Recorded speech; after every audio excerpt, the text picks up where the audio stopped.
Merci de m'avoir invité. Puisqu'on est entre nous, on va faire une conférence brève de seulement 4 ou 5 heures. Mais si on n'ira pas plus loin. Ah.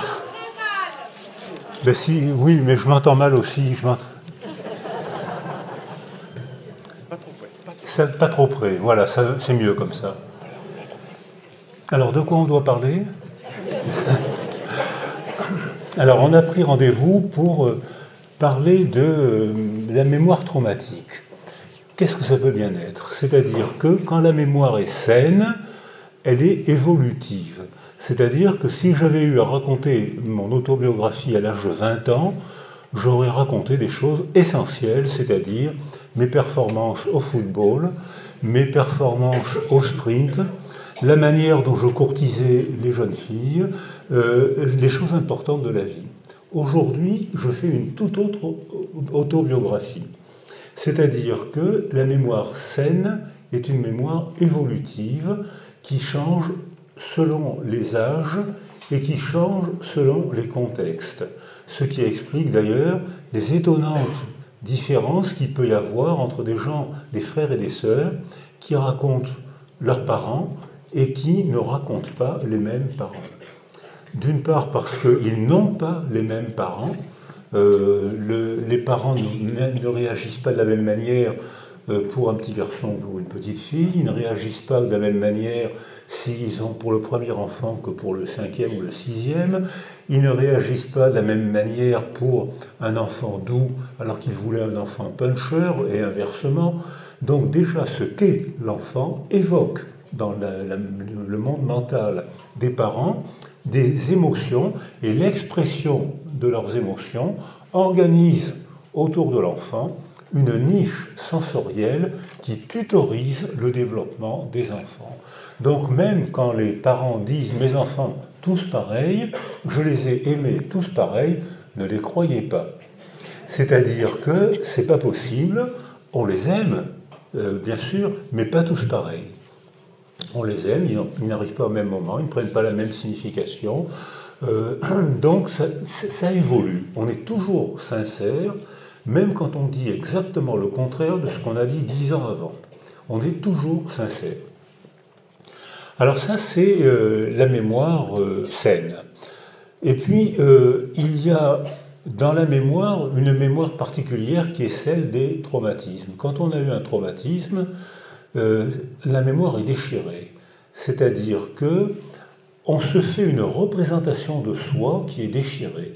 Alors la définition du traumatisme, c'est que Anna Freud, qui était la fille de papa Freud, Anna Freud disait, pour définir le traumatisme, il faut distinguer le trauma, qui est le coup, et le traumatisme, qui est la représentation du coup. Et là, nous, êtres humains, on peut souffrir 2 fois. Les animaux souffrent une fois. Ils ont mal, ils crient, ils s'enfuient. Nous, êtres humains, on peut souffrir 2 fois. On peut souffrir une première fois du coup, et on souffre une deuxième fois de la représentation du coup. Pourquoi il m'a dit ça? Pourquoi elle m'a fait ça? Pourquoi? Donc, cette représentation nous fait mal, parfois plus que le coup. Parce que le coup, on en a tous reçu, on s'est tous cassé la jambe, on s'est cogné contre le frigidaire, on a tous eu mal, et puis voilà, c'est un coup. Le traumatisme, c'est la représentation du coup, je m'en remettrai jamais, pourquoi moi, qu'est-ce que je lui ai fait? Et là, on entretient une autre forme de souffrance qui altère notre mémoire. Alors, cette mémoire traumatique, elle se caractérise par un scénario qui est toujours à peu près le même. C'est-à-dire, dans un premier temps, je suis hébété. Je suis KO debout, je ne peux pas traiter cette information, je ne m'y attendais pas, je ne comprends pas, ce n'est pas dans mon monde, je ne l'avais jamais pensé. C'est quelque chose qui est hors de mon monde, hors de notre monde. Je n'étais pas préparé à ça, je ne sais pas quoi faire. Je suis KO debout, je suis hébété. Et puis, si la mémoire se fixe, c'est le syndrome psychotraumatique, dont on parle beaucoup actuellement, même si ce n'est pas la majorité des cas, c'est-à-dire que quand j'ai été traumatisé, si j'ai un syndrome psychotraumatique, c'est que je suis prisonnier du passé.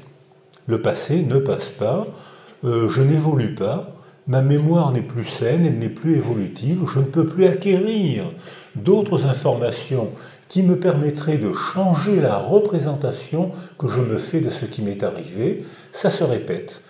Ça se répète, comme disent les gens qui ont un syndrome psychotraumatique, je vois l'image constamment, je vois l'image, je ne pense qu'à ça.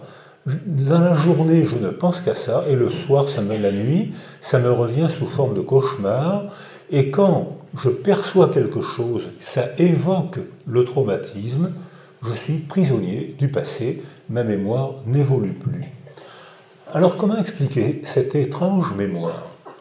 C'est que, imaginez que vous allez chercher des sous au comptoir à la banque d'à côté, et quelqu'un arrive près de vous et il vous braque avec un revolver. Vous regardez le revolver et vous êtes fasciné par le revolver parce que votre vie est en jeu. Vous risquez de mourir. Donc c'est un moment d'intense émotion. Ce n'est pas une intense émotion, c'est un moment d'émotion fascinée, sidérée. Je regarde le revolver, je ne suis même pas sûr d'avoir peur, je ne peux pas regarder autre chose que le revolver. Et si l'agresseur parle, je regarde son visage parce que ma vie dépend de l'interprétation que je vais faire de la moindre mimique faciale. Il se tait, il va tirer, il se met en colère. Les enfants maltraités souvent réagissent comme ça, ils acquièrent une hyper-vigilance du corps de l'autre. Je traite la moindre information. Quand mon père se tait, quand il fronce les sourcils, c'est que je vais y avoir droit. Quand il ne dit pas un mot, vous qui êtes des enfants sains, il ne dit pas un mot, c'est pas grave. Moi qui suis un enfant maltraité, je sais que quand il ne dit pas un mot, c'est qu'il prépare les coups. Donc je deviens hyper attentif, j'ai une vigilance glacée, je deviens hyper attentif à la moindre mimique spatiale, à la moindre variation de la prosodie de sa voix. Vous qui êtes sain, vous ne remarquez même pas. Moi qui suis maltraité, je traite des informations qui sont comme focalisées. C'est-à-dire que je ne perçois que l'agresseur, le revolver, ses mimiques faciales, je ne perçois rien de ce qui est autour, parce que ma vie dépend de la manière dont je vais décoder la mimique, le silence, l'objet. Donc ça fait une mémoire particulière, c'est-à-dire que à travers la lunette, je fixe, j'imprègne dans ma mémoire biologique, j'imprègne une image qui va se répéter sans cesse. Même il est parti, je vois encore l'image. Elle est imprégnée dans ma mémoire, qui est hyper performante. Les gens qui ont connu des traumas, quand on leur pose des questions sur le focus, sur le canon de fusil et les mimiques faciales, ont une mémoire étonnamment précise. Et si le policier pose des questions sur le contexte, il n'y a aucune mémoire, parce que dans la situation d'agression, le contexte n'avait aucune signification. Alors, ça fait une mémoire particulière. Elle est rigide, elle est fixée, elle se répète, elle est hyper précise au centre de la lunette, elle est floue et étonnamment imprécise autour de la lunette. Donc, ça fait une structure de mémoire un peu particulière. Et je ne sais pas si vous vous rappelez Human Bomb, cet homme qui était rentré dans une école de Neuilly avec une ceinture de dynamite. Vous vous rappelez cette histoire? Et les enfants, donc, l'institutrice avait une réaction géniale. Pour sécuriser les enfants, elle avait inventé un jeu avec Monsieur Human Bomb. Donc les enfants n'avaient pas peur. Au contraire même, ils voyaient Monsieur Human Bomb qui arrivait et l'institutrice qu'ils connaissaient, qui était familière, leur disait que c'était pour faire un jeu. Donc ils regardaient Monsieur Human Bomb et ils étaient contents. Ils étaient sécurisés. Ils étaient sécurisés par la manière dont l'institutrice avait parlé Monsieur Human Bomb. C'est pas une faute de français, c'est volontaire. Hein. Elle avait constitué jeu en le parlant comme un jeu. Et donc les enfants n'avaient pas peur. Et puis le GIGN est arrivé cagoulé. Et par deux, il y avait un signal, et deux par deux, il se ruait sur... Alors, monsieur Human Bomb, l'institutrice géniale, lui avait offert un café, et il avait accepté le café, sauf que le SAMU qui était à côté avait dû mettre 1 kilo ou 2 de Gardénal dans le café. Donc, Monsieur Humanbond a siroté le café avec l'institutrice géniale, et puis il commençait à être un peu moins vigilant. Et le GIGN se précipitait au sprint, comme ils savent le faire, et ils avaient pour consigne d'attraper chacun un enfant sous le bras et de traverser la classe en courant pour sauver les enfants. Donc les policiers ont sauvé les enfants. Et quand on parle avec les enfants ensuite, ils étaient traumatisés par les policiers et pas par Monsieur Humanbond. Oh, je ne savais pas, j'étais bien. On jouait avec ce monsieur bizarre, on s'amusait bien, et tout d'un coup, je vois un gars avec une cagoule qui m'attrape, qui s'enfuit, qui me soulève et qui court avec moi. Et quand on parle avec ses enfants, il se rappelait tout du policier. La cagoule un peu de travers, la médaille qui sautait, l'épaule. Ensuite, quand ils avaient enlevé la cagoule, monsieur le policier qui n'était pas bien rasé, la couleur de ses yeux. Il se rappelait tout du policier, rien de monsieur Humanbond, et encore moins que rien des ambulances et de la police qui entouraient l'école. Donc, selon la manière dont vous posiez les questions, vous obteniez des réponses étonnamment précises, ou au contraire, étonnamment fausses.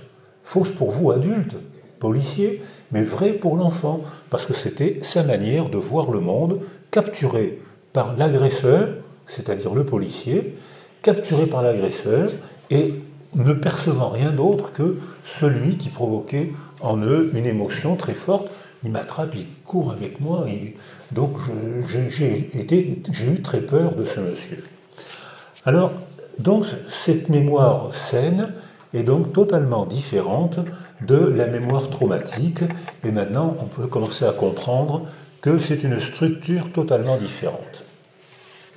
Alors maintenant, je vais essayer de faire des raisonnements longitudinaux, c'est-à-dire évolutifs, puisque la mémoire, quand elle marche bien, elle est évolutive. Si vous avez un traumatisme quand vous êtes bébé, vous avez un traumatisme avant l'âge de la parole. Vous avez moins de 20 mois, puisque la parole se met en place schématiquement entre le 20e et le 30e mois, quelle que soit la culture.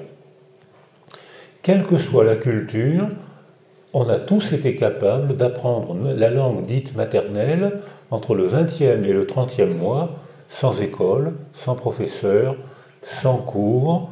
On a tous fait cette performance intellectuelle en 10 mois. Essayez de le refaire après, vous allez voir. Moi, ça fait 50 ans que je suis débutant en anglais, donc on ne peut plus refaire cette performance parce qu'il y a un moment où, biologiquement, on est avide de cette information, attentif à la figure d'attachement. Statistiquement, c'est notre mère, mais ça peut être une autre femme, ça peut être notre père, ça devrait être notre père, ça peut être une constellation de figures d'attachement, les métiers de la petite enfance, et à ce moment-là, j'ai 4, 5, 6 figures d'attachement autour de moi, mon monde est clair, je peux m'attacher et me développer. Et puis arrive un trauma. Je suis bébé, ma maman, ma base de sécurité n'est plus là, ni maman, ni papa, ni la puéricultrice. Je suis seul au monde et arrive quelqu'un que je ne connais pas qui m'attrape et qui s'enfuit avec moi. Ou la solitude, dans la solitude pour un bébé, c'est je tombe dans un trou, je tombe dans un précipice. C'est-à-dire que c'est un effroi majeur. Et maintenant, il y a une biologie de la solitude qui se développe. J'ai dit biologie de la solitude, on peut gommer, c'est biologie de l'isolement sensoriel que j'aurais dû dire, pas biologie de la solitude. Biologie de l'isolement sensoriel. On sait maintenant que, après 3 semaines d'isolement sensoriel, commence l'atrophie cérébrale. C'est-à-dire que les données récentes de la neuroimagerie nous montrent que le pire des traumatismes pour un bébé qui ne peut pas remplir son monde avec des représentations verbales, il ne parle pas. Donc il ne peut remplir ce monde qu'avec des perceptions. Il n'a pas encore de représentation verbale. Même la perception des mots de sa mère, c'est important de parler à un bébé. Mais la perception des mots de sa mère, c'est un objet sensoriel très signifiant, très sécurisant. La voix, les basses fréquences, la prosodie, le visage, c'est un objet sensoriel. Et cet objet sensoriel, parler autour d'un bébé, c'est important, et parler à un bébé, c'est encore plus important, parce que maintenant qu'on fait de la neuroimagerie, on voit comment le lobe temporal gauche traite les sons chez un bébé, et quand on lui parle, on voit comment ce lobe temporal qui consomme beaucoup d'énergie, progressivement, plus on parle au bébé, plus ce lobe temporal se rétrécit pour se transformer en la zone du langage. C'est-à-dire que si on parle autour d'un bébé, on sculpte son cerveau et la neuroimagerie le rend visible, observable, sans difficulté. Donc un bébé en isolement sensoriel à qui on ne parle pas et qui n'entend pas parler autour de lui, vit dans un monde, dans un effroi constant. Son monde, il n'y a pas de structure, il n'y a pas de visage familier, il n'y a pas de mots, il n'y a pas de manipulation. Toute information est une alerte effrayante. Et ce bébé vit dans l'effroi. Et on voit que, alors là, il y a quelques années, c'était encore un étonnement, mais maintenant c'est une banalité de la neuroimagerie.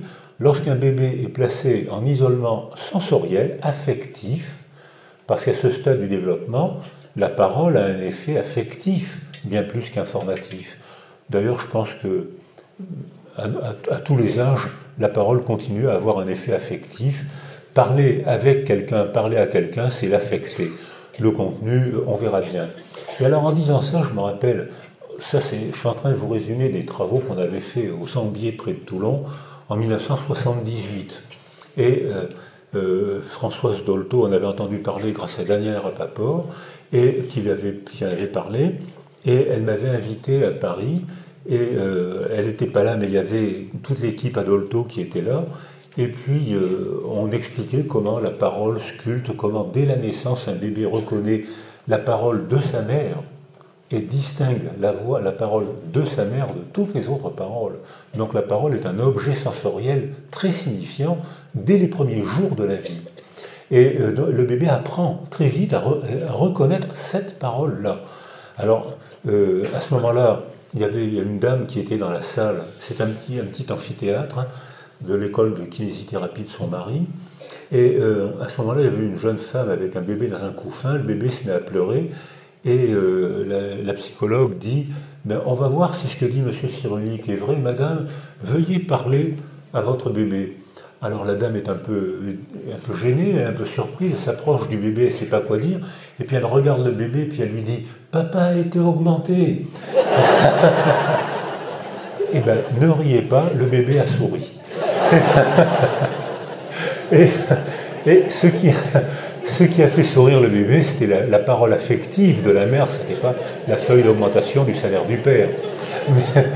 Mais ça permet quand même de dire que parler à un bébé, c'est tisser un lien et sculpter son cerveau. Et le pire traumatisme pour un bébé, c'est l'isolement sensoriel et ne pas lui parler.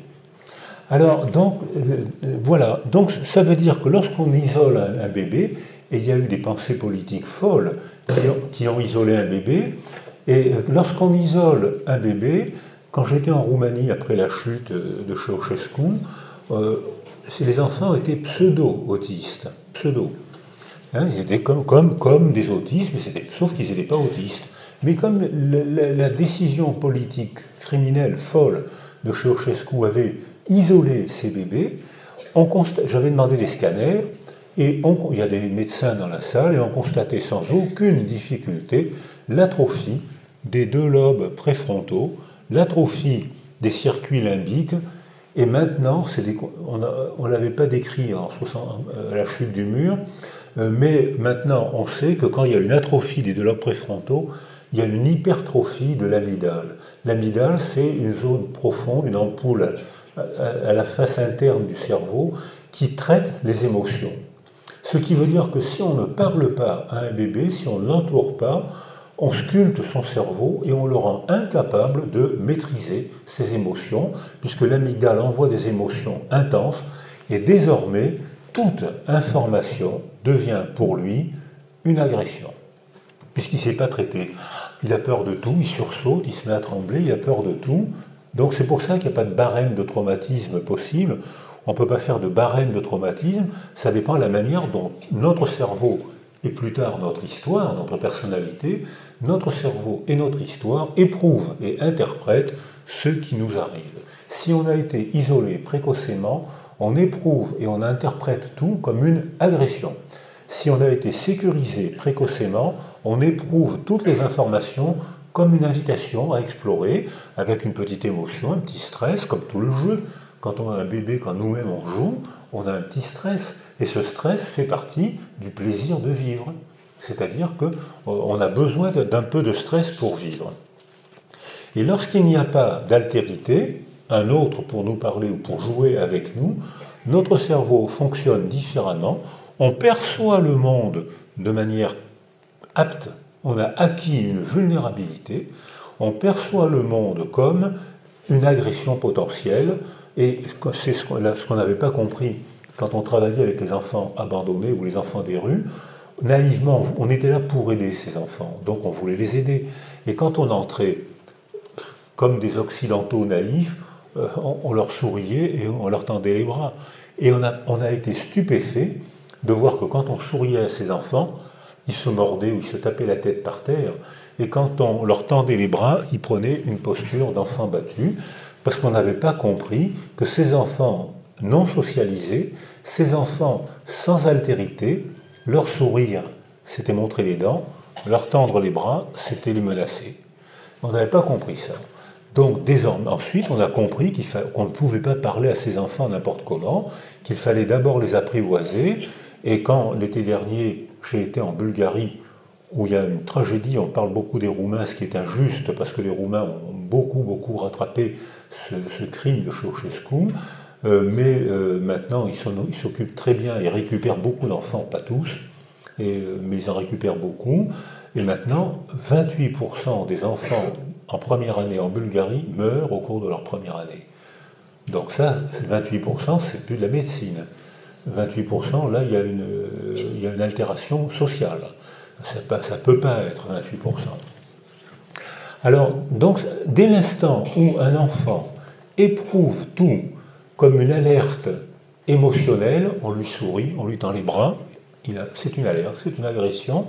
Dès l'instant où il éprouve tout, son cortisol sanguin, qui est une hormone que notre organisme sécrète pour faire affronter le stress, le cortisol monte constamment. Parce que tout est une agression pour eux.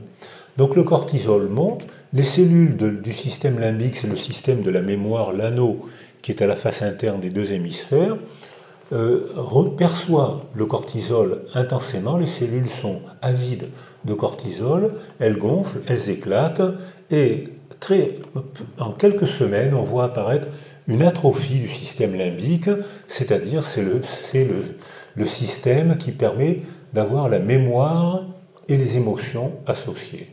Et comme le système limbique est altéré, ces enfants n'ont plus ni mémoire ni émotion. Ou bien ils éprouvent tout comme une agression, ou bien ils deviennent tout complètement indifférents. Alors ça veut dire qu'on a besoin des deux, on a besoin du cerveau et de l'histoire, de notre histoire et de l'histoire qui nous entoure, pour attribuer une signification aux événements, aux choses qu'on perçoit. Alors l'exemple, vous êtes dans votre jardin, et puis à un moment, vous rentrez dans votre salon et vous voyez vos enfants sur le canapé en train de regarder la télévision. Et vous regardez sur l'écran et vous voyez un monsieur qui s'apprête à boire une tasse de café. Ça vous émeut pas, vous trouvez ça sans intérêt et vous êtes étonné de voir vos enfants délicieusement terrorisés par le film policier qu'ils sont en train de regarder à la télévision. Et vous vous dites, mais pourquoi vous avez peur? Et un de vos enfants vous répond, parce qu'il va dans l'avenir boire la tasse de thé dans laquelle je sais que dans le passé, dans ma mémoire, le voisin a mis du cyanure. Et c'est en intégrant le passé, on a mis du cyanure, avec l'avenir, il va mourir, que vous pouvez attribuer un sens délicieusement effrayant à la tasse de thé. C'est-à-dire que la tasse de thé, pour vos enfants, devient un événement. Il va mourir s'il boit cette tasse de thé, alors que pour vous, c'est un non-événement. C'est rien, vous ne mettrez rien en mémoire, alors que vos enfants qui ont accès à la mémoire et à l'avenir éprouvent un événement de roman policier. Alors, ça veut dire qu'on a des moyens à la fois organiques, biologiques, et sociaux, psychologiques, de modifier la mémoire. Alors, exemple de moyens organiques de modifier la mémoire. Au moment de la première guerre d'Irak, en 1991, beaucoup de soldats américains, à cause de ces théories, beaucoup de soldats américains, on leur a proposé du propanolol, c'est-à-dire c'est un bêta-bloquant. Ça, c'est mon image maternelle, c'est ma figure d'attachement qui m'apporte mon biberon.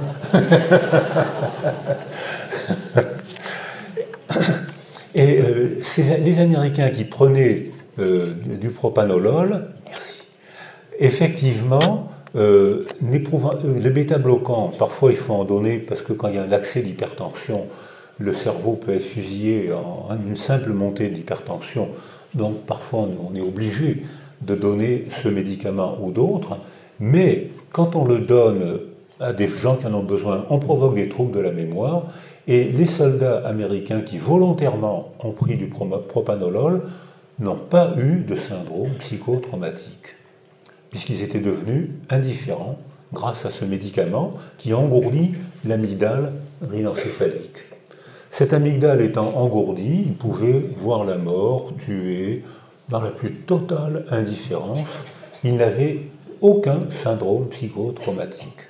Sauf que quand ils sont rentrés chez eux et qu'on leur a demandé qu'est-ce qui s'est passé, ils étaient incapables de raconter ce qui s'était passé. Rien dans leur mémoire, pas de syndrome psychotraumatique. Alors les militaires à Toulon avec qui je travaille ne donnent pas de propanolol, mais agissent sur le contexte familial et sur le contexte culturel pour essayer de contrôler un peu cette émotivité. Et ça donne des résultats tout à fait surprenants. C'est-à-dire qu'on voit que ces gens, quand ils sont abandonnés, dans un premier temps, je parle des hommes adultes, quand ils sont abandonnés, dans un premier temps, leur amygdale flambe, ils sont effrayés comme les bébés, sauf que eux, ils ont un monde de représentation verbale, ils ont un langage intérieur qui leur permet de dire actuellement j'ai peur, mais je vais regarder si j'ai appris mon métier de soldat, si je suis secouru, j'ai moins peur, je sais ce qu'il faut faire, je suis armé. Ils ont un monde de représentation verbale acquis historiquement, qui fait leur histoire, et qui peut aussi avoir un effet tranquillisant sans propanolol. Et actuellement, on est en train de faire un travail avec Michel Delage et Patrick Clairvoy à Toulon, où on demande aux soldats d'Afghanistan, puisqu'il y a encore des Français aujourd'hui en Afghanistan, on leur demande avant, alors les militaires ont un langage un peu bizarre, et avant d'aller au feu, ils parlent comme ça les militaires, on leur dit écrivez. Écrivez à qui vous voulez. Une fiction, un témoignage, une lettre, écrivez, et puis mettez-le dans un tiroir, et quand vous reviendrez du feu, vous déciderez de ce que vous allez faire avec cette fiction, cette lettre. Mais si vous voulez l'envoyer, vous l'enverrez. Si vous voulez la déchirer, vous ferez ce que vous voudrez avec. Et Patrick Clairvoy constate que les soldats qui ont écrit, la plupart du temps, ils écrivent à leur mère ou à leur femme. Et la plupart du temps, les soldats qui ont écrit ne font pas de syndrome psychotraumatique, quelle que soit la violence du combat. Alors que, parce qu'ils se sont entraînés à une représentation verbale intime, ils se sont entraînés à être maîtres de leur monde et non pas bousculés par les talibans ou les gens du pays qui leur tirent dessus. Et là, ça fait donc une situation quasi expérimentale que les psychiatres militaires étudient, mais ce n'est pas eux qui ont créé la situation. Et ils constatent que les soldats qui vont au feu, ou bien ils meurent, ou bien ils sont mutilés, ce qui arrive, ils font très peu de syndrome psychotraumatique. et qu'on ne retrouve de syndrome psychotraumatique que chez les soldats qui restent au camp. Parce que les soldats qui restent au camp, eux, ils sont soumis à leur représentation qu'ils ne maîtrisent pas. On ne leur a pas demandé d'écrire, ils restent au camp. Les roquettes dont on parle beaucoup actuellement et que les talibans envoient beaucoup, tuent peu de soldats. Pour une raison bien simple, c'est que dès qu'ils partent, il y a un capteur thermique, et ce capteur thermique déclenche une sirène, et donc il y a des murs, des morceaux de blocos dans le camp, comme il y en a en Israël, comme il y en a dans beaucoup de pays du Proche-Orient, et ils ont 30 secondes pour se blottir contre le mur.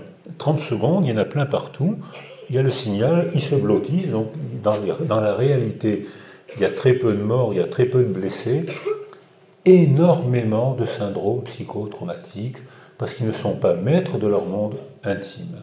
Ils ne peuvent pas dormir, ils ne peuvent pas jouer aux cartes, ils ne peuvent pas regarder la télé, ils ne peuvent pas discuter. Le signal se déclenche. Il n'y a pas beaucoup de morts, ils sont complètement dépossédés de leur monde intime.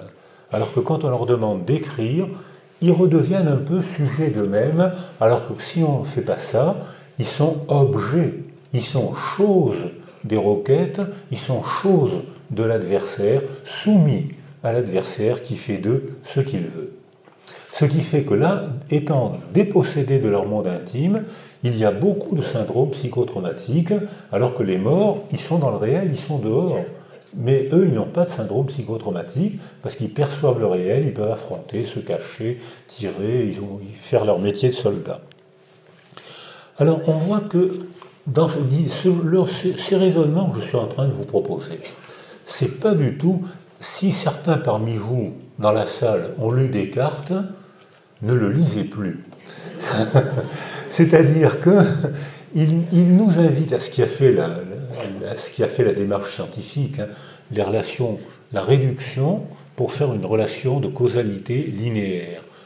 Une cause provoque un effet, c'est la démarche scientifique, à condition qu'on soumette le résultat au tribunal de l'expérience d'un autre qui va critiquer, et petit à petit, on va avoir non pas une conclusion scientifique, mais on va avoir une démarche scientifique.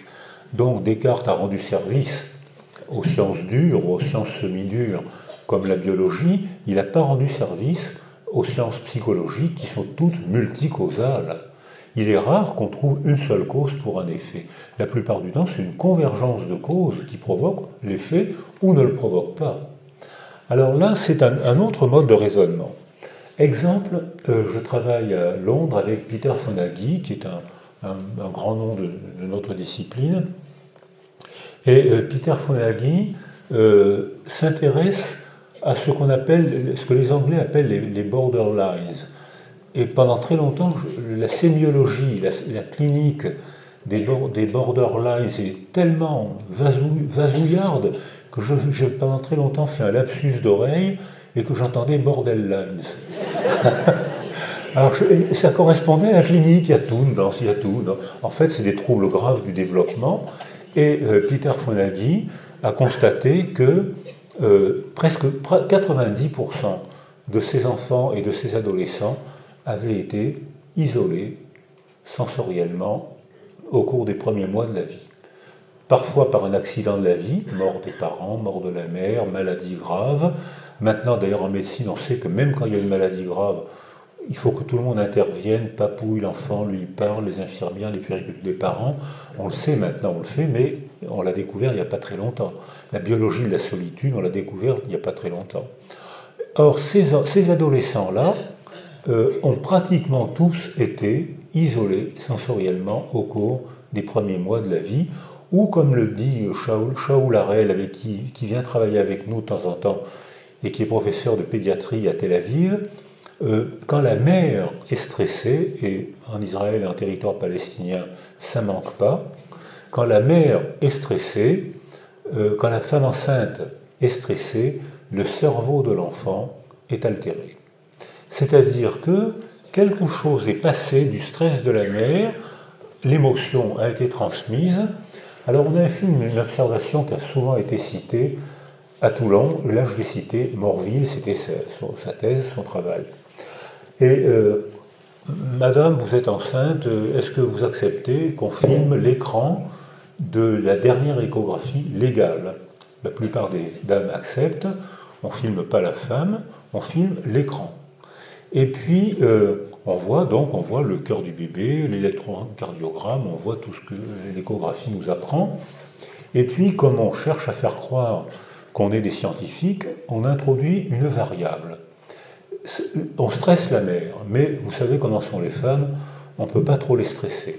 Alors, le stress qu'on propose à la mère, c'est quelques secondes. Alors, elle arrive, elle a son gros bidon, l'échographiste lui met la gelée sur le bidon, il prend le stylo, il le passe, et puis, par convention expérimentale, on introduit un stress qui est le suivant. Quelques secondes de silence. Madame, voulez-vous chanter? Moi, chanter? Le cœur de la mère s'accélère. En temps réel, le cœur du bébé qu'elle porte s'accélère. Presque aussi, pratiquement aussitôt. Donc quelque chose est passé dans la communication biologique, de corps à corps, puisque les deux corps sont encore fusionnés. Quelque chose est passé. Quand c'est un petit stress comme ça, alors on voit déjà les réactions comportementales des bébés sont déjà très différentes selon les bébés. Alors par exemple, schématiquement, avec Morville, elle fait 3 schémas. Alors il y a un tiers des bébés qui réagissent, madame est stressée, le cœur du bébé s'accélère, et un tiers des bébés réagissent en donnant des coups de pied. Alors ça, c'est ce qu'on a appelé le profil Zidane. Parce qu'on pense qu'il commence leur entraînement de football intra-utérin. Alors, un tiers des bébés, leur cœur s'accélère, ils ne bougent pas les membres inférieurs, ils bougent les membres supérieurs, ça c'est le profil Lacalas. Et puis, un tiers des bébés s'en foutent éperdument, ils dorment, ils ne s'accélèrent pas leur cœur, la mère peut être stressée, ils s'en foutent.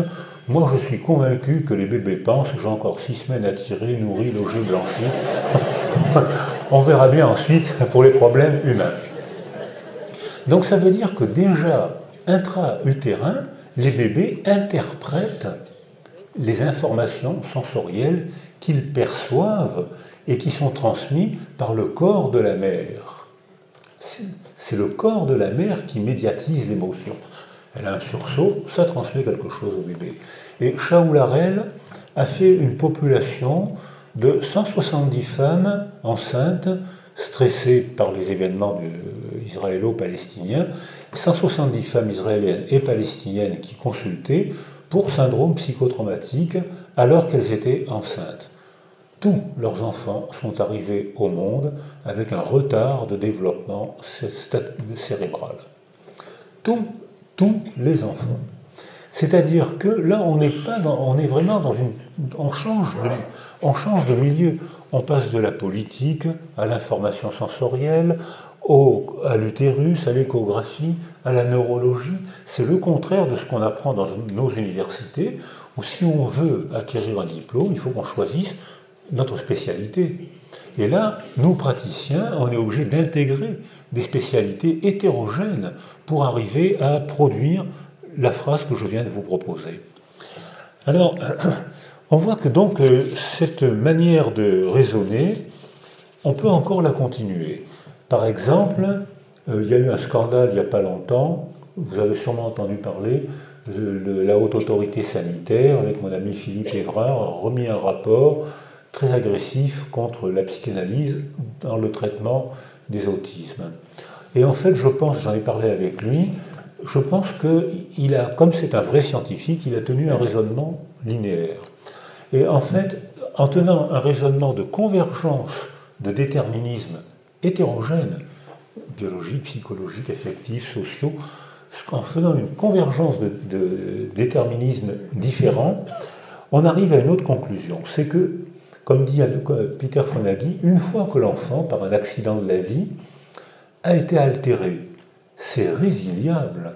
C'est-à-dire que, surtout dans les premiers mois ou dans les petites années, un cerveau d'enfant synaptise 200 000 connexions par minute.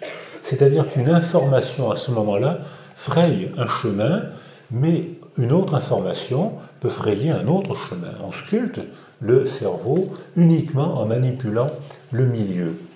Mais une fois que le cerveau est sculpté, une fois que l'enfant a acquis un mode réactionnel, c'est lui qui déclenche les comportements maternels.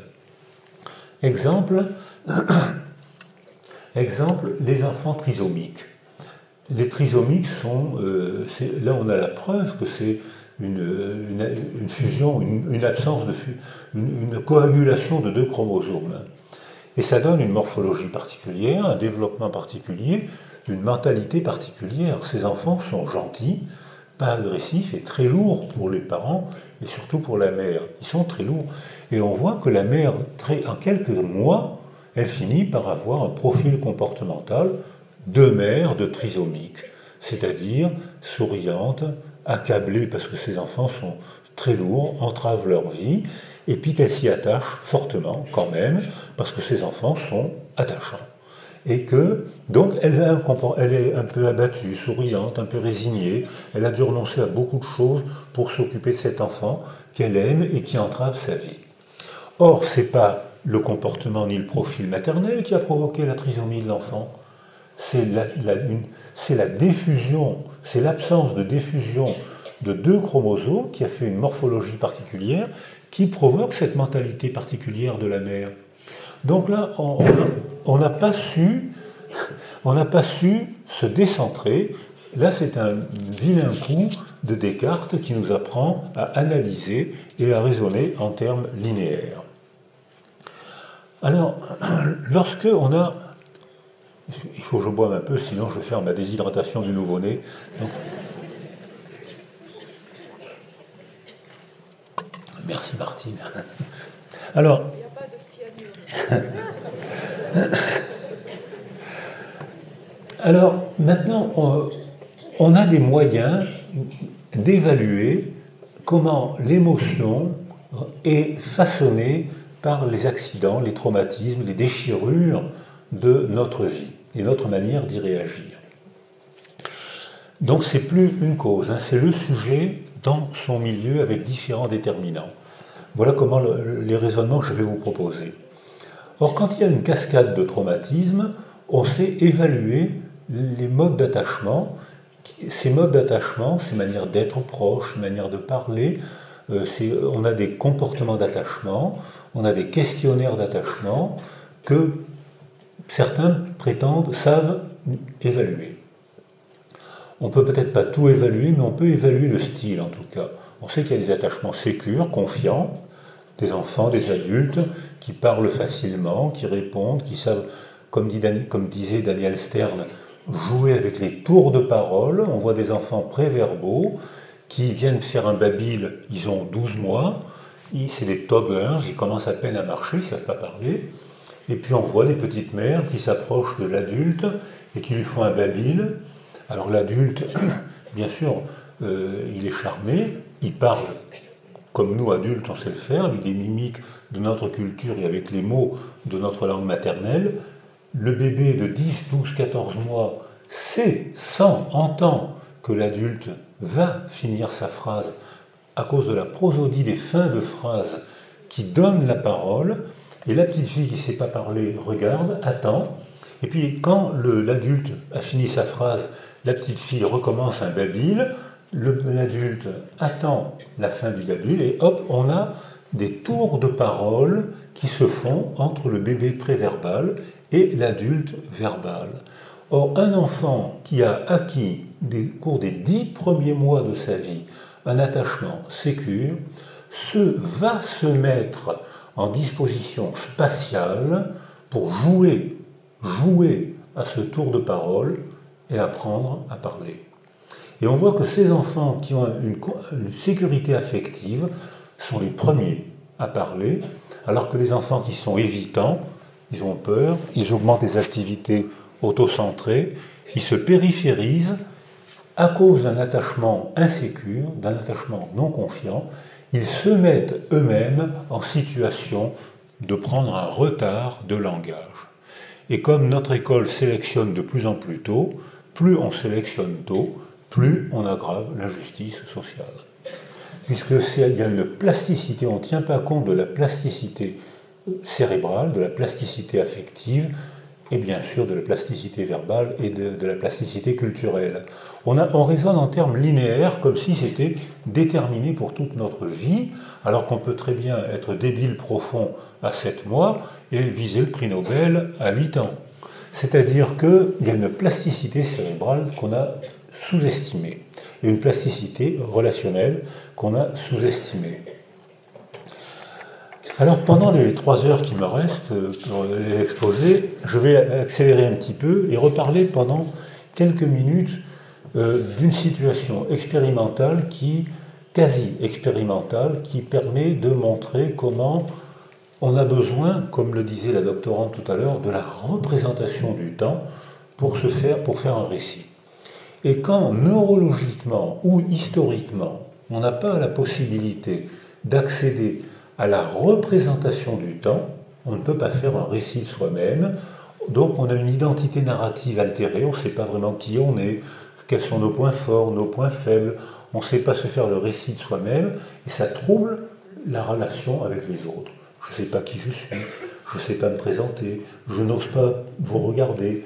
La relation est altérée parce que j'ai une représentation du temps altérée. Cette représentation du temps peut être altérée par des accidents de la vie. Il y a eu un prix Nobel en 1936 qui a été donné à Egas Moniz pour une très belle invention qui est la lobotomie. Ça a été un prix Nobel de médecine. Ça a été un prix Nobel de médecine. C'est-à-dire que si vous avez autour de vous quelqu'un de très anxieux, si vous voulez apprendre à faire des lobotomies pour l'aider, c'est très facile. Vous prenez une pointe, une aiguille, vous la rentrez sur la partie supérieure de l'orbite, il y a un creux là, à la face interne, voilà, ici, et vous plantez l'aiguille là, et vous arrivez à la face inférieure du lobe préfrontal. Et à ce moment-là, ou bien vous bougez l'aiguille et vous sectionnez les fibres. Si, c'est facile à faire. Hein, c'est facile. C'est rien. Vous ne faites même pas d'anesthésie. Hein. Et les gens anxieux, soudain, ne sont plus anxieux. Le traitement de l'angoisse, c'est la lobotomie. Pour une raison, ils sont plus anxieux pour une raison bien simple, c'est que le lobe préfrontal, c'est le support neurologique de la représentation du temps à venir. Toutes les planifications, toute l'anticipation se passe dans le lobe préfrontal. On le sait, parce que quand il y a un accident de voiture, il y a des lobotomies accidentelles qui sont faites. Et les gens ne peuvent plus anticiper.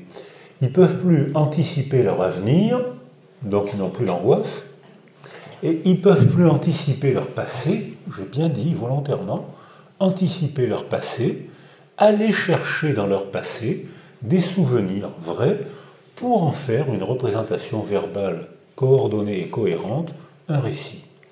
Ils ne peuvent plus le faire, parce qu'ils ne peuvent plus anticiper ni leur avenir, ni leur passé. Ce n'est pas une erreur de ma part. Hein. Donc ils n'ont plus l'angoisse, et ils sont enfin heureux. Alors, mais ils sont heureux au prix de l'humanité. Ils sont heureux parce qu'ils sont plus humains. Parce qu'ils sont réduits à des tas de réflexes, puisqu'ils ne peuvent plus anticiper. Alors, il y a des lobotomies qui sont faites. Alors, il y a des maladies qui font ça, les démences frontotemporales, qui sont pas rares et qu'on confond souvent avec des maladies d'Alzheimer. Il y a des maladies qui font ça, et les gens ne vivent que dans le présent. Alors, j'ai eu l'occasion de voir un homme célèbre qui a eu une démence frontotemporale, alors que c'était un homme prodigieux, et il ne pouvait que répéter. Alors, on arrive avec ma femme chez lui. Qui c'est celle-là? Alors, sa femme lui dit, c'est... Ah bon? Qui c'est celle-là? Alors, ma femme lui dit, c'est... Ah bon? Qui c'est celle-là? Prisonnier du présent. Incapable de faire une représentation du temps, prisonnier du présent. Pas d'angoisse. Mais complètement soumis aux stimulations du contexte. C'est-à-dire que dans les lobotomies, il y a des médecins dans la salle, il ne faut pas oublier qu'avant les réductions de vitesse, il y avait 3000 lobotomies par an en France provoquées par les accidents de voiture. Donc c'est pas rare du tout, 3000 lobotomies par an.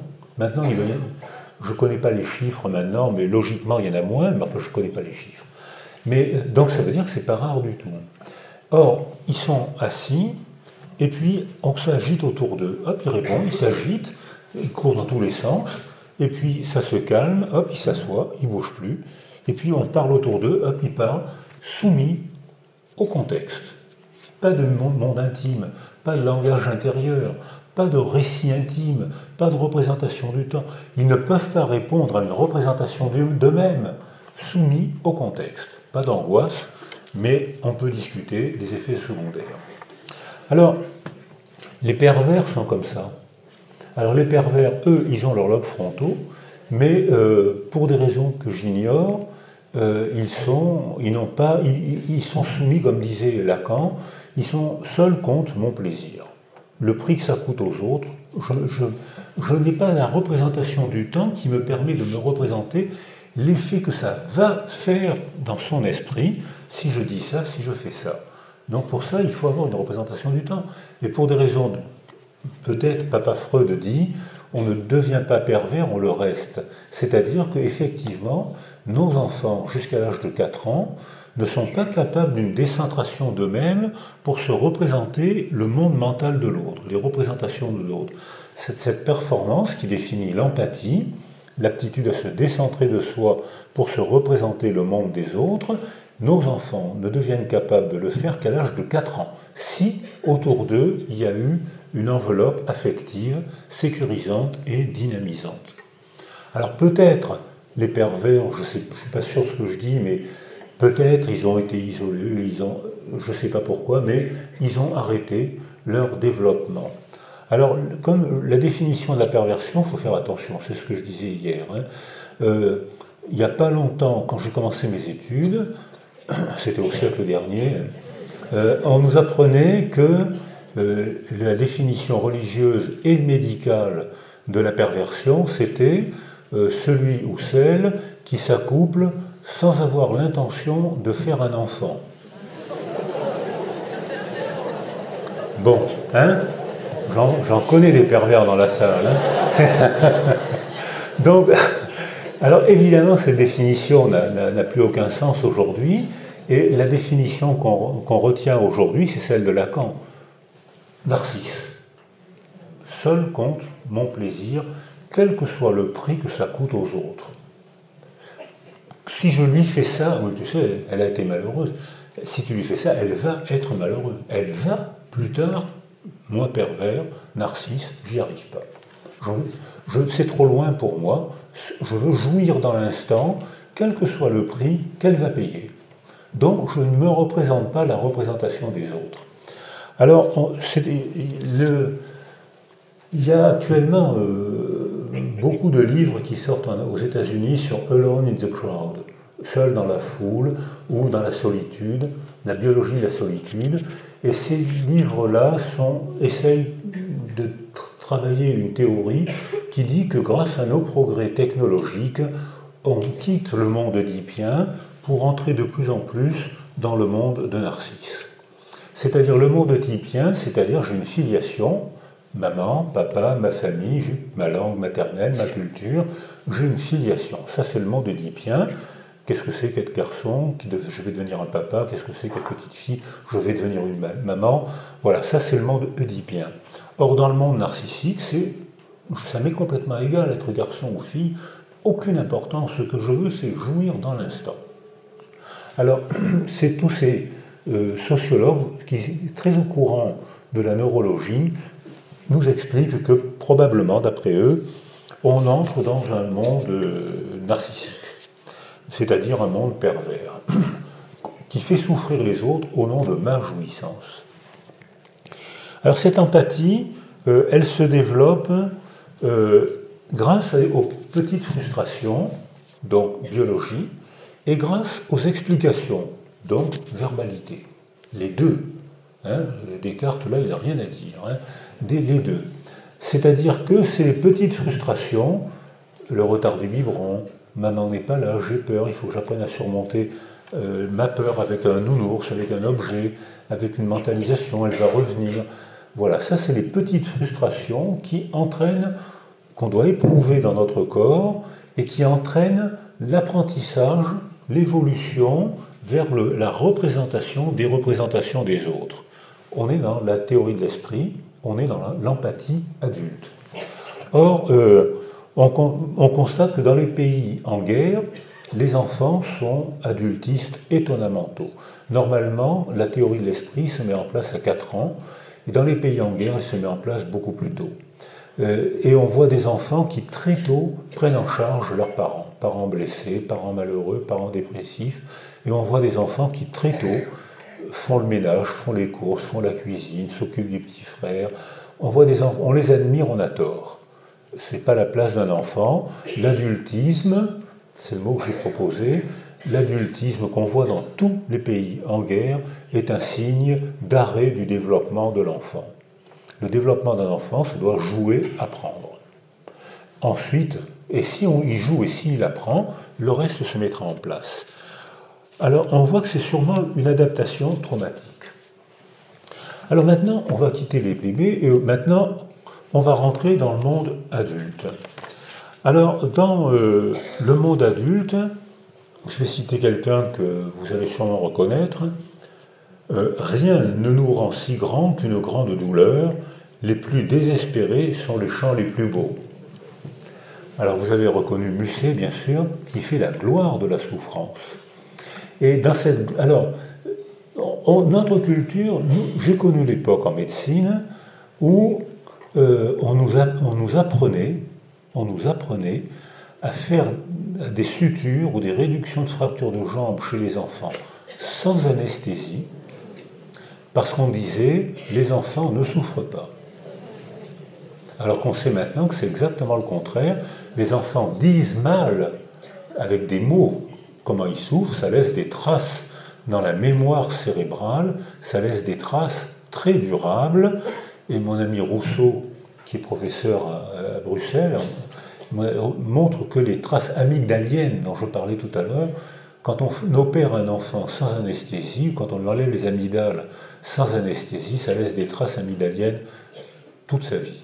C'est-à-dire qu'il a acquis, au contraire, une sensibilité particulière à la douleur. Il a été rendu vulnérable à la douleur, parce qu'il n'est pas sécurisé. Au contraire, même, il a été agressé en le soignant, on lui a arraché les amygdales pour son bien. Par un gentil docteur, on va te donner des bonbons, ouvre la bouche et crac, on a arraché les amygdales. Donc on trahissait les enfants, on les agressait physiquement et on les trahissait en plus. Donc ça provoquait des dégâts durables. Mais, je vous disais tout à l'heure, une mémoire saine, c'est une mémoire évolutive. Exemple, je vais citer maintenant Daniel Hofer. Il prend une population de 77 adolescents âgés autour de 14 ans. Il fait une batterie de tests de 50 questions. Et puis, 34 ans plus tard, donc ces adolescents sont âgés d'à peu près 48 ans, oui c'est ça, et il a gardé les tests et leurs réponses quand ils avaient 14 ans, et 34 ans plus tard, il leur pose les mêmes questions, et il compare les deux résultats. Alors je retiens 3 questions. À l'âge de 14 ans, est-ce que vous vous ennuyez à l'école? À l'âge de 14 ans, 28% répondent oui, je m'ennuie beaucoup à l'école. Il repose la même question quand ces mêmes adolescents sont âgés de 48 ans, 58% répondent là, qu'est-ce que je m'ennuie à l'école. À l'âge de 14 ans, est-ce que vous êtes populaire? 25% disent oh oui, moi, mes copains de classe, mes copines de classe sont folles de moi. À 48 ans, même question, 53% répondent qu'est-ce que j'étais populaire. C'était l'humiliation par les sévices corporels qui maintenant sont interdits, mais qui ont, en Angleterre, ils ont été autorisés pendant très longtemps. Quand j'ai eu la chance de jamais aller à l'école, mais je me rappelle dans les petites classes du lycée, on mettait les doigts comme ça et le prof donnait un coup de règle sur le bout des doigts, ça faisait très mal, et hop, on comprenait le théorème de Pythagore. Alors, question, êtes-vous humilié par les punitions corporelles? À 14 ans, 82% des enfants disent « je suis très humilié par ces punitions ». Ils ne sont plus, à l'âge de 48 ans, ils ne sont plus que 30% à affirmer « oh oui, j'ai été humilié ». Les autres ont oublié à quel point ils étaient humiliés par les punitions corporelles. Donc ça, c'est la mémoire saine, c'est la mémoire qui évolue, c'est la mémoire qui se remanie au gré des événements de la vie, de nos pépins, de nos succès, de nos rencontres, de notre évolution. Alors, je vais citer un grand neurologue. C'est à partir du présent que nous nous enivrons du souvenir et du passé restauré. Et ce grand neurologue, c'est Baudelaire, qui lui aussi dit très justement que c'est à partir de la manière dont on se sent aujourd'hui qu'on va chercher dans son passé les souvenirs vrais qui justifient pourquoi on se sent comme ça aujourd'hui. Exemple. J'avais une patiente qui était, comme on dit aujourd'hui, bipolaire, c'est-à-dire qu'elle alternait des moments d'euphorie difficiles à supporter pour elle et surtout pour l'entourage, et des moments de mélancolie terrifiante, très douloureux, qui étaient difficiles à supporter pour elle et pour l'entourage. Et je l'interroge au moment où elle est en pleine euphorie. C'est merveilleux, je viens d'acheter un appartement près de la halle aux poissons, à Toulon, il y a une très belle halle aux poissons. Le matin, je suis réveillé à 4 heures par les livraisons de poissons. J'entends le petit peuple qui crie « c'est la vie, c'est merveilleux ». Puis paf, elle évolue, elle plonge en phase mélancolique et elle dit « c'est terrifiant, j'ai acheté un appartement, je suis réveillé par le bruit à 4 heures du matin, je sens l'odeur du poisson, c'est effrayant ». Les mêmes souvenirs étaient connotés de manière totalement différente, comme dit Baudelaire, selon la manière dont elle se sentait aujourd'hui. C'est-à-dire que si on se sent bien, on va chercher dans son passé les souvenirs vrais qui expliquent pourquoi on se sent bien aujourd'hui, et si on se sent mal aujourd'hui, on va chercher dans son passé d'autres souvenirs tout aussi vrais qui expliquent pourquoi on se sent mal aujourd'hui.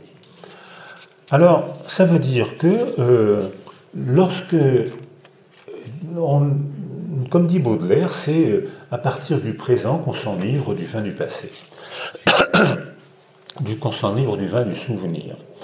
Alors, avec Michel Delage, on est en train de faire des expérimentations actuellement à Toulon, soit sur le témoignage, j'en parle pas trop parce qu'on ne les a pas encore dépouillés, comme on dit, mais les premiers résultats qui tombent montrent que quand on perçoit un événement, la signification qu'on lui attribue dépend du contexte.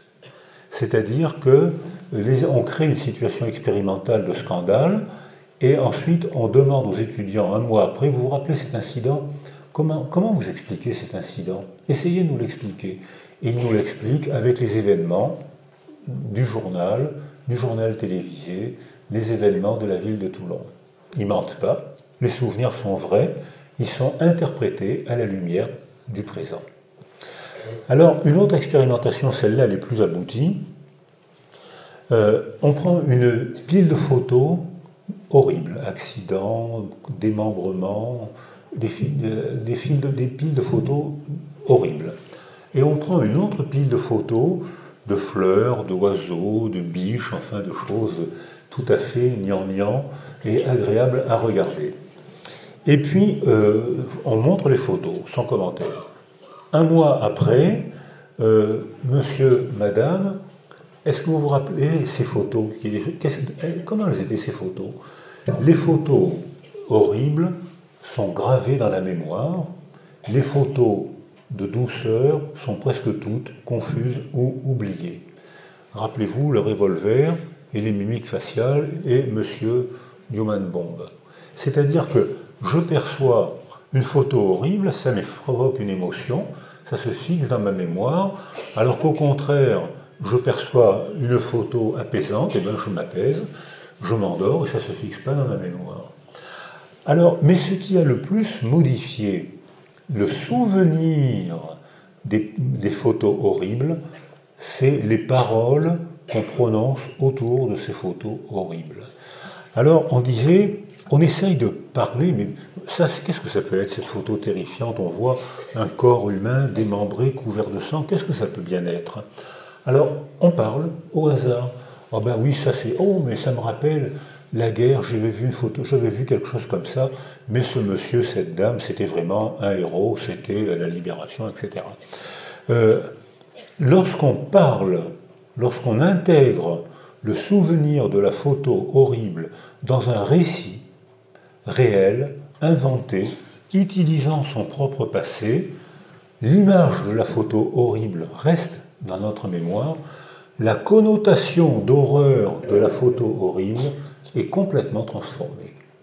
Le simple fait d'avoir fait un récit de la photo horrible modifie la manière, on le garde en mémoire, mais modifie la manière dont on ressent l'horreur de la photo. Quand on fait des photos douces, les gens ont oublié, mais quand on les a invités à parler des photos douces, ah oui, ça me rappelle quand j'étais en vacances, ça me rappelle tout ce que des souvenirs agréables, quand j'étais à la ferme pendant l'été. La photo reste mieux dans la mémoire que les photos douces non parlées, mais le fait d'en avoir parlé améliore la mémoire de la photo douce. Donc le fait de parler de ces photos modifie la manière dont on les met en mémoire. Si on est seul, on est soumis au contexte, comme les lobotomisés. S'il y a quelqu'un autour de nous qui nous aide, qui nous invite à la parole de ces photos, on modifie la représentation des souvenirs de notre enfance ou de notre passé. Donc la mémoire est vraiment une reconstruction du passé. Alors, il y a donc une explication possible, c'est que la doctorante tout à l'heure, Corinne Chaput, disait que la guerre est une grande, fournit énormément d'écriture. Et cette phrase m'a marqué, parce que d'abord je la crois vraie, et que quand j'avais lu cette phrase dans sa thèse, je m'étais dit, mais supposons qu'on supprime l'horreur de la condition humaine. On ferme le Louvre, on ferme la plupart des romans, qui sont des romans qui transforment l'horreur, on ferme les œuvres d'art, le cinéma, on ferme le théâtre, il ne nous reste pas grand-chose au point de vue artistique.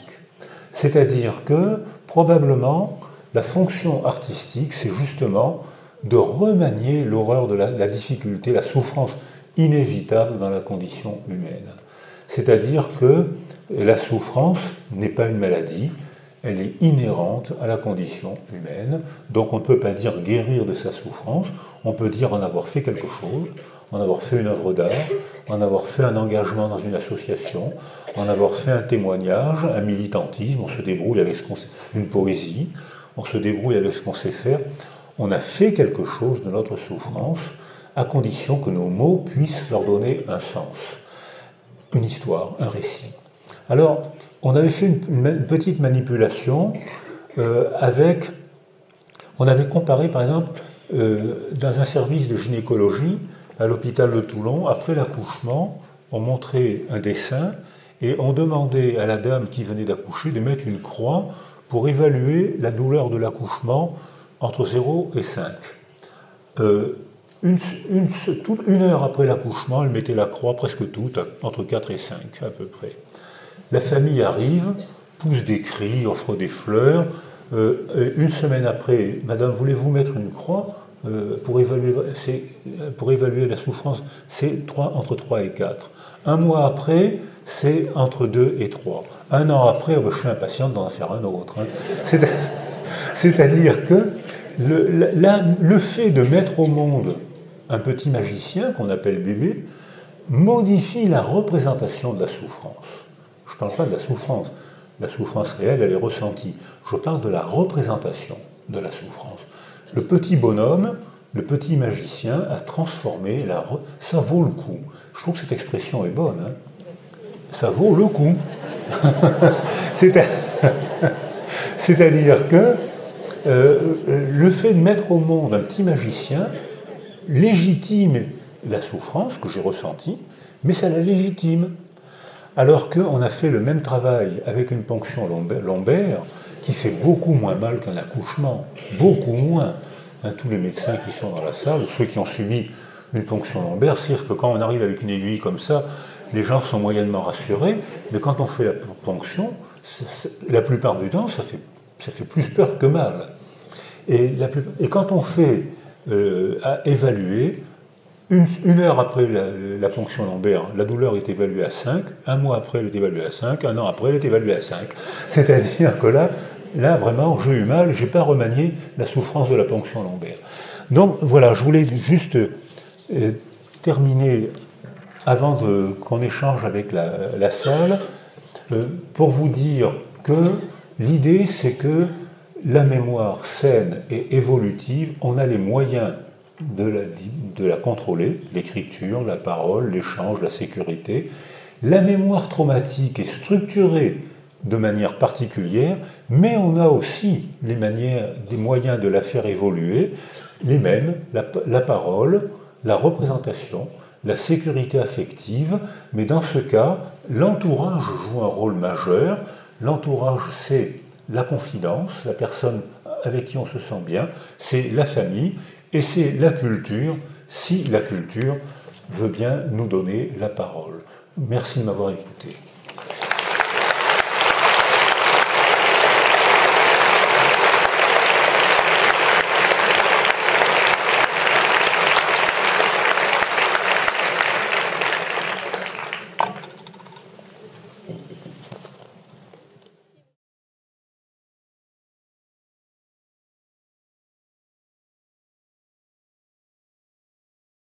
Je ne savais pas, j'étais bien, on jouait avec ce monsieur bizarre, on s'amusait bien, et tout d'un coup, je vois un gars avec une cagoule qui m'attrape, qui s'enfuit, qui me soulève et qui court avec moi, et quand on parle avec ses enfants, il se rappelait tout du policier.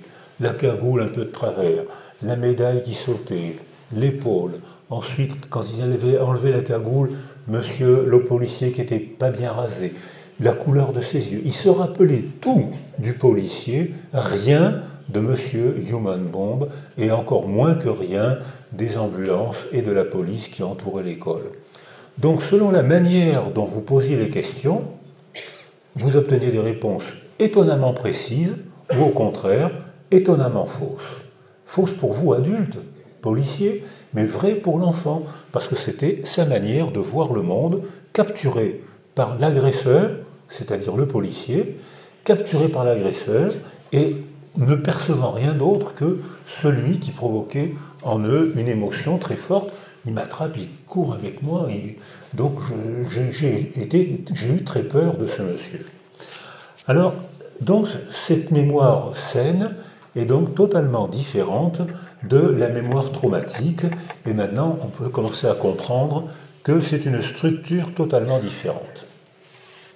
Alors maintenant, je vais essayer de faire des raisonnements longitudinaux, c'est-à-dire évolutifs, puisque la mémoire, quand elle marche bien, elle est évolutive. Si vous avez un traumatisme quand vous êtes bébé, vous avez un traumatisme avant l'âge de la parole. Vous avez moins de 20 mois, puisque la parole se met en place schématiquement entre le 20e et le 30e mois, quelle que soit la culture. Quelle que soit la culture, on a tous été capables d'apprendre la langue dite maternelle entre le 20e et le 30e mois, sans école, sans professeur, sans cours. On a tous fait cette performance intellectuelle en 10 mois. Essayez de le refaire après, vous allez voir. Moi, ça fait 50 ans que je suis débutant en anglais, donc on ne peut plus refaire cette performance parce qu'il y a un moment où, biologiquement, on est avide de cette information, attentif à la figure d'attachement. Statistiquement, c'est notre mère, mais ça peut être une autre femme, ça peut être notre père, ça devrait être notre père, ça peut être une constellation de figures d'attachement, les métiers de la petite enfant. Même il est parti, je vois encore l'image. Elle est imprégnée dans ma mémoire, qui est hyper performante. Les gens qui ont connu des traumas, quand on leur pose des questions sur le focus, sur le canon de fusil et les mimiques faciales, ont une mémoire étonnamment précise. Et si le policier pose des questions sur le contexte, il n'y a aucune mémoire, parce que dans la situation d'agression, le contexte n'avait aucune signification. Alors, ça fait une mémoire particulière. Elle est rigide, elle est fixée, elle se répète, elle est hyper précise au centre de la lunette, elle est floue et étonnamment imprécise autour de la lunette. Donc, ça fait une structure de mémoire un peu particulière. Et je ne sais pas si vous vous rappelez Human Bomb, cet homme qui était rentré dans une école de Neuilly avec une ceinture de dynamite. Vous vous rappelez cette histoire?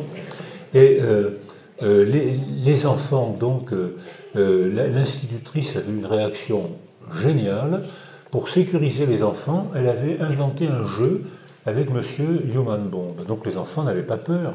Au contraire même, ils voyaient Monsieur Human Bomb qui arrivait et l'institutrice qu'ils connaissaient, qui était familière, leur disait que c'était pour faire un jeu. Donc ils regardaient Monsieur Human Bomb et ils étaient contents. Ils étaient sécurisés. Ils étaient sécurisés par la manière dont l'institutrice avait parlé Monsieur Human Bomb. C'est pas une faute de français, c'est volontaire. Hein. Elle avait constitué jeu en le parlant comme un jeu. Et donc, les enfants n'avaient pas peur. Et puis le GIGN est arrivé cagoulé. Et par deux, il y avait un signal. Et deux par deux, il se ruait. Alors, Monsieur Human Bomb, l'institutrice géniale, lui avait offert un café et il avait accepté le café, sauf que le SAMU qui était à côté avait dû mettre 1,2 kg de Gardénal dans le café. Donc, Monsieur Human Bomb a siroté le café avec l'institutrice géniale et puis il commençait à être un peu moins vigilant. Et le GIGN se précipitait au sprint, comme ils savent le faire, et ils avaient pour consigne d'attraper chacun un enfant sous le bras et de traverser la classe en courant pour sauver les enfants. Donc les policiers ont sauvé les enfants. Et quand on parle avec les enfants ensuite, ils étaient traumatisés par les policiers et pas par Monsieur Human Bomb. Oh.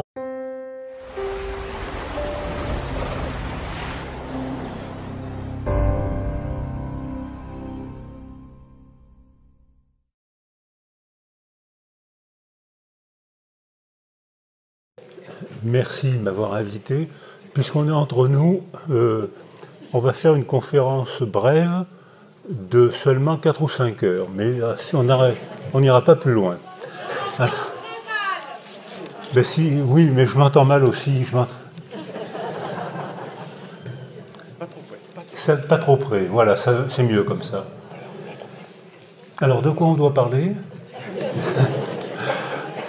Alors, on a pris rendez-vous pour parler de la mémoire traumatique.